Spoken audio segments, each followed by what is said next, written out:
Hello and welcome. My name is TyrionLanstr.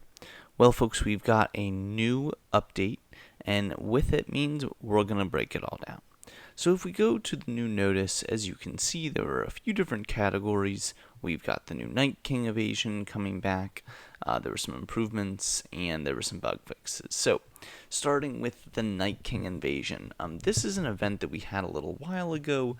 If you don't remember, it's kind of you port into the upper half of the map, and that's where there's kind of a lot of White Walkers and other stuff going on, and you can attack them, you can rally them, and you can get various rewards. It's how you get certain rewards that were from the Night King specifically. Here, I'll go and show you some of those castle exteriors.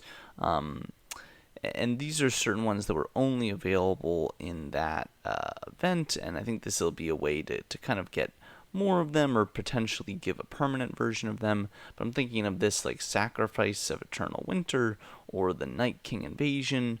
I think both of those are ones where they might start giving out permanent skins based on the eliminations in that event, but those are both available from the last Night King invasion, so I expect we'll get that as well as some of the marching skins involved with it as well.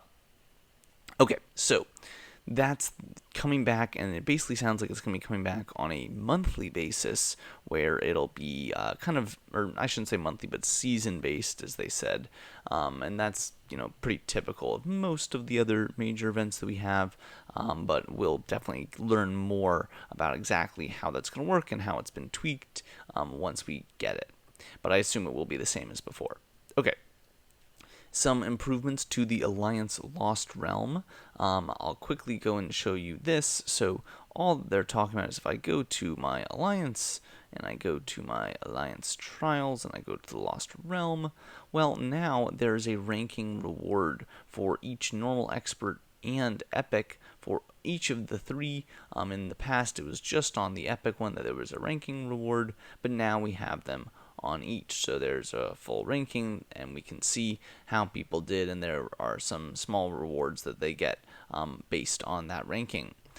This is nothing too crazy. I think this is just kind of, I think it makes sense. There's no reason to only do the ranking rewards for the top tier ones, so this is just a pretty standard and expected addition to the Lost Realm.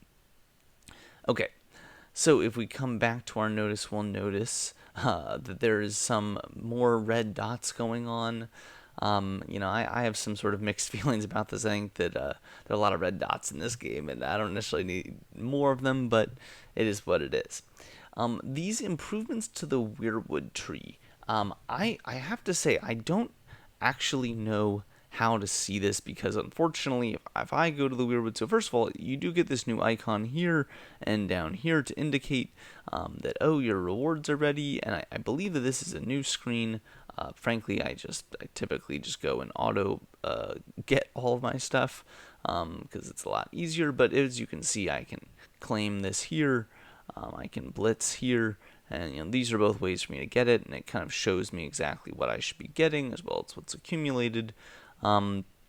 Nothing too crazy. I can't really see the part of it where if I challenge, see, as you can see, all stories have been complete, so I can't challenge and see that aspect of it, but my understanding is that when you challenge it, if you complete it, rather than going back out to the main screen, you can just keep going, and it'll allow you to get through all of the Weirwood trials much, much faster. This is the continue challenging the next stage instead of going back to the main menu. I think that's what that's saying. Okay, like I said, the rewards, and then the green site changes. So if we go to the green site commanders, the main change, so I already had Arya unlocked, but now I actually have Jon Snow unlocked as well, because instead of it taking 15 4-star commanders, now it just takes 5. I believe that Arya took 10 in the past, and now they knocked it down to just 1. So now this should be much more accessible to people, as they should be able to unlock both Arya and Jon Snow much, much quicker based on this. I wish I'd known this. I would have gotten more Jon Snow medals during the last event, in which we could get Jon Snow medals, but hopefully that'll come back soon, and I'll be able to get some more so I can finally unlock him, because he looks very, very cool, and I will always be happy to get more army size. That is never a bad thing. Last but not least, we had a small bit of bug fixes. Hard to know exactly all the things that they're changing, but it looks like there were some display issues that have been tweaked, so love that. Not a super substantive change to anything. I think that once we get the Night King invasion, we'll see if there were any tweaks to that event. But other than that, nothing too crazy here. But, it's kind of the early to mid-September time. I'm hopeful that we'll have some interesting stuff coming. I will say that I was intrigued. If you look at the Flower Carnival, there is supposed to be something coming out tomorrow, so we'll definitely stay tuned for that. I'm guessing, my guess on that is that it's an arrow event, but I guess we will find out. But frankly, it's typically we see a resource collection in an arrow event, or maybe an iron bank. But those are the things that we usually see that come with the Flower Carnival type events. But maybe that'll be some new content that we don't know about yet. Maybe a new commander, although that would surprise me a little bit. Anyway, I hope that you guys enjoyed this one. Until next time, my name is TyrionLanstr, and I'll see you then.